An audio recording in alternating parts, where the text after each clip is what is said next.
Jeff and Mark here, and today we're going to do something on our boats. We're going to grease the shaft fitting on our 24 Enzo. We've been reading a lot about people having a little leakage problem.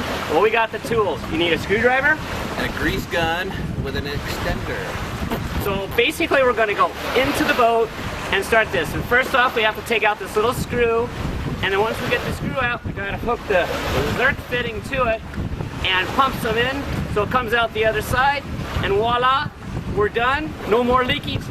So here we're going to go. All right? Cool. All right, to do this, you got to take out the panels on both sides of the boat, okay? Because then you can get to it. If you have your fat sack filled, you have to drain it so you can get down, and you got to have really long arms like this, okay, to reach on down to get that screw. So we're going to send Stubby here, Mark, into the hole, and he's going to undo the screw. I'm going to go to the other side, and I'm going to hook up the grease gun and the Zerk fitting, and we're going to pump it until it comes out the other side. Let's go do it.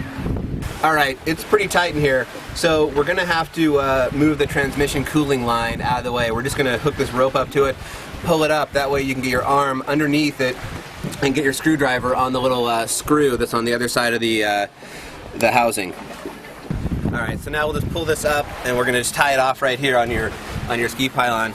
You know, having a dealer is great, but sometimes you just don't feel like taking your boat all the way to the dealer for such a simple fix.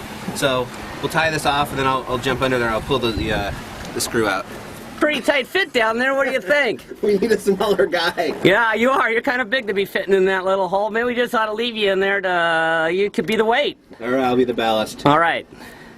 Okay, so what we see here is a brass collar that is that has the shaft going into it from the V-Drive, and then there's a rubber part. So there's a little silver screw that's a Phillips screw that we're going to pull out, and the reason you pull this out is it allows the extra grease to escape, and this way you know it's full. Alright, so it's kind of nice to see a compadre in the tight little thing trying to get that little screw out of the shaft, but he'll get it here soon, and we'll be filling her up. Alright. And it takes three of us to do this, unfortunately. One guy has to put the Zerk fitting onto the nipple. The other guy over there, Mark, has to make sure it gets on the nipple. And my job is to squeeze the gun. So here we go. Alright, it's kind of dark in here, but what we're trying to show you here is there's a bunch of blue-green grease coming out of that hole, and we'll just clean it up and put the screw back in. Okay, we just wrapped up. It took about 10 minutes to do the whole project. We're just going to button it back up and put the plastic side panels back on.